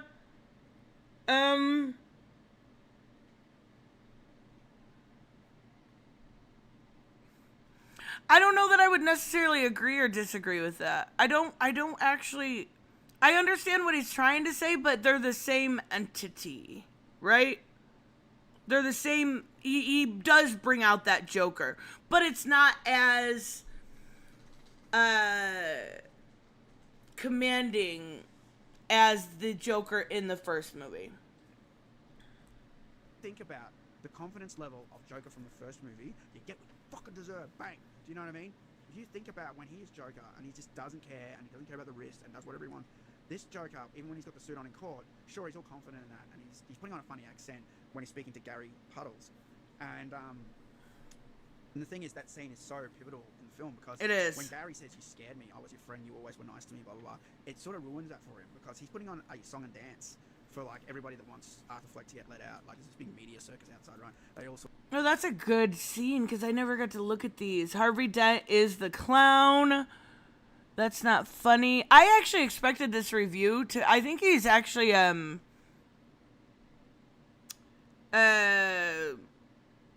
voicing his opinions really well. Free Joker. These are good signs. Joke is on you. That's not funny. Okay, those are good signs. Aside from when it's in his head, the only time we see him fully as Joker is seeing that scene. Right.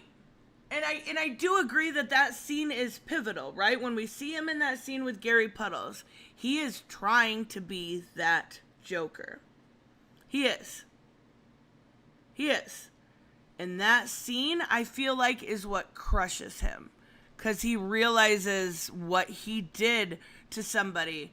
His crime, even though he didn't hurt him, because he says, I said I wouldn't hurt you, Gary, right? He realizes what he did. How bad he hurt him. And that crushes him, I think. Sort of love him, right? Because everything that he influenced in the first movie. He's an influencer, right? There's a lot of people that like, and you'll hear quotes, you'll even hear you get what you fucking deserve towards the end of the movie. You'll hear some of the guys who were driving the car say that. Like, he has influenced people, like, big time. And so... My mind is still... Joker's supposed to be influential in that way. But we're talking about in a comic book. So if we're bringing this into a reality situation, right?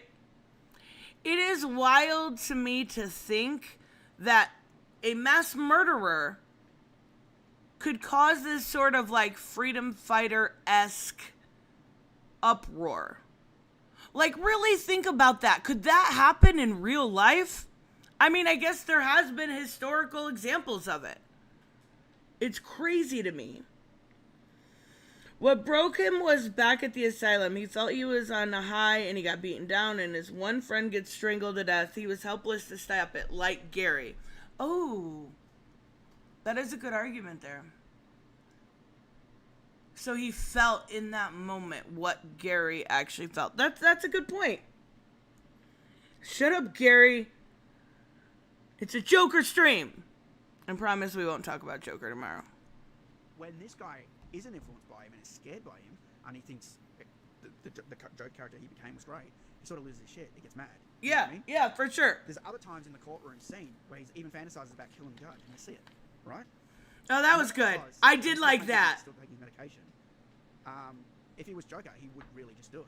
But he's fantasizing about it. Just the way he fantasizes about the umbrellas being multiple different colors at the start of the movie, but they're not. They're drab and they're black. And Also, did we ever get an explanation as to who or why the courtroom blew up? That felt like it was an open-ended thing. Like,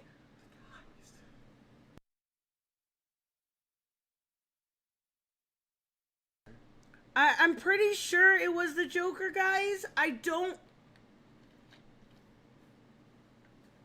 know. I thought it was gonna be the Kool-Aid Man, like in fucking American Dad. But I don't know. And so he fantasizes about killing the judge, but obviously it doesn't happen. And that's why I believe that he is medicated for this whole movie. Do you know what I mean? And that's why he can't be Joker. So I like what this movie does because he's making good points. He is making good points as to why. I just feel like the moments that he's mentioning, and he is mentioning good parts of the movie, are buried within the bad, right? Are buried within the awkward and upsetting use of music. And the upsetting use of Harley. Like, some of the moments he's talking about are very clever. But it was to break him out, okay. They had this plan no matter what. Wait, who? It matches Harley saying, hold on, no, the guy that he left with in the end, when he got into the car with him, are the people that blew it up. Okay, so that makes sense, Hooded. Okay, so I wasn't sure because when the guy that's dressed up like the Joker with the green hair, he's like, oh, it's really you. So I wasn't sure, like, if they meant to do that or what actually happened there. It was weird. I was hoping it was Harley, right? I think all of us were kind of looking at it like this is going to be Harley. She's getting him out. And then, like, he just happens to run into Harley at the stairs. That's when she leaves him. James, if you ever give anybody advice to wear a man bun, I will punch you in the gullet. But, the outfits I agree with. What the fuck, Gary? He says, I think it was confirmed it was Bon Voyage that blew it up. Bon Voyage? That's fucking great. I didn't fall for it this time. he wants to be Joker, but he can't because of the pills that they make him take. And then he plays all the people to get to the court to try and get let off. But then two things happen that ruin his whole fucking plan. Gary puddles. Yep. He scares the fuck out of him. Yep. That sort of ruins it for him and brings him down. Mate, he doesn't want to be let out there. What the fuck are you doing? He sort of convinces himself that he's right until he says Chillax, hush. And that messes with him, right? The second thing is when he gets up and he says, I'm not Joker. I don't want to be Joker. And disavows Joker. The Harley character just gets up and walks out of court. After saying, I'll be there the whole time. She wants Joker. She can't take that he doesn't. Wait, no, that's really a person? I didn't know. I thought he was making a joke about Bon Voyage, like goodbye. It's actually a person from The Incredibles. I've never seen The Incredibles. That's actually pretty funny. So yes, Raymond, at the end, Joker does die. He doesn't, I mean, I guess we don't actually see him stop breathing, but he's dead, right? That's what they're going for. And then the quote unquote real Joker, or at least that's how I took it. Again, I'm not the most media literate person out there. I won't claim to be. But that's kind of how I took it. Basically gives himself a Glasgow smile or Chelsea grin, whatever you want to call it, right? The cutting of the lips, and you see that in the background, and you see Joker bleed out. That's the end. And it's, I think it's smart, but I do understand from the perspective of a fan of the Joker or the fan of Arthur Fleck going, that fucking sucks. He was never the Joker? Like, our real Joker is born? I don't know how people are going to feel about it. I know the ending is divisive. I think it's smart. I wish it would have been Harley all along that had been orchestrating it. But I do think it's smart.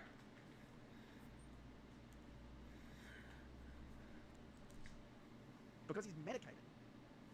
When you're medicated, you're a different person. You're not. There's some people out there that just have to take their meds. If they don't, they become a different people. Like, it's just how it is. It's how the world is, right? And that's why I believe that this fucking is a really facts. movie. Joseph, he's reminding you to take your medication. Jesus Christ. Joker's blood was kind of pink because of the crack. I mean, crack will do that. I think Ingrid and I put it best when we ended our review. WB let Todd Phillips cook with absolute control, and they got what they fucking deserve. I mean, pun aside, I don't know. The problem with saying they got what they deserve, it's all the people that disappointment that get the punishment for it, right? It's all the people that were looking forward to this movie, like myself, that are punished by having to spend their time on a bad movie with an unforgivably bad sex scene. Joseph said, actually, the ending of the movie is the one thing I like about it. I mean, I don't know if that's a joke because it's over, or if that's if you're serious. I mean, I wouldn't disagree with you. Like, I actually think that the ending of the movie was pretty well done. I think it was, the only thing is like,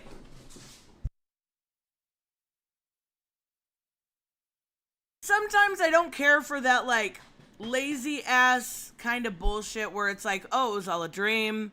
Oh, it was all fake. This time I do felt like it worked because we know this is over.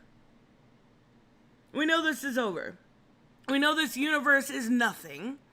We know they were just finishing it to start the DCU, which I don't have high hopes for, but I have some hopes for. Crack will also make you suck your uncle's dick. Talk about keeping it in the family. The fuck did I just read? Yeah, Hush is in berserker mode. You can probably hear him. The thing is, Phillips didn't want to do the movie until they gave him complete creative control. Okay, I see what you're saying.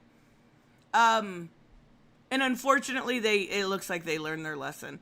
I seen that the cinema score. So, a cinema score is like when you walk out of the movie, they'll ask you what you think of it, right? So, generally,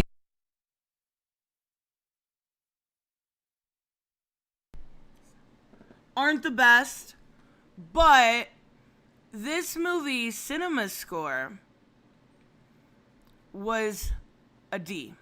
That is worse than Madam Web. That is worse than that Jared Leto one, Morbius, whatever. The lowest rated comic book movie ever made. What is a shame is that we'll never see the characters done right on the big screen straight out of the comics. I mean, animated, but I understand what you're saying. I do understand what you're saying, but I mean, we have our comics. I guess there's that. That's worse than the Fantastic. It's worse than any comic book movie ever made. Like, you can't get worse than the Joker. insane to me. After the first movie. Hold on, I gotta Google it. Let me see. Cinema Score Joker. Okay, yeah, I know that one. Joker 1. Let's put a 1 in front of that. You got a half star on post track. The original one got a B+, and that went to a D. Fucking insane. Oh my god, I can't believe it. It's such a shame, too. I was rooting. I'm gonna give him a thumbs up, because he did voice his opinions pretty well. It's a shame. It really, really is a shame, because I was really wanting this movie to be good. And the fucking, you remember the trailers? The trailers were so good. Do you think it deserves to be that low? Because I don't. I think it deserves to be a little bit higher. Ooh. I don't. Yeah. Yeah, I do. I honestly do. This movie was the biggest disappointment. Yeah, I think it deserves it. Maybe they'll fucking realize not to give people that don't care about the IPs total control over the IPs, right? People that aren't fans of the source material or fans of comic books or fans of this sort of cinema. Maybe stop giving them creative control unchecked. Yeah, it deserves it. I really, really think so. I heard David Zaslav is trying to keep Robert Pattinson for James Gunn DCU, but neither Pattinson nor... No, that needs to be a separate thing. I do agree. I think that... Like, I think he did a great job, but I think I agree that it should stay its own separate thing. But with the success of The Penguin, the success of the first Batman movie, now bringing in... I seen a rumor the other day about Batman 2, and I don't remember what it was. For villain. I think it was Court of... I don't remember. But yeah, I think it deserves it. And just really bad. Really, really bad. All right, guys, I'm going to wrap up for today. We will probably finish, the casting of Frank Stone tomorrow. I was going to actually play a little bit today, and I got way too chatty, Kathy, with this. All right, guys, I will see you later. Bye-bye.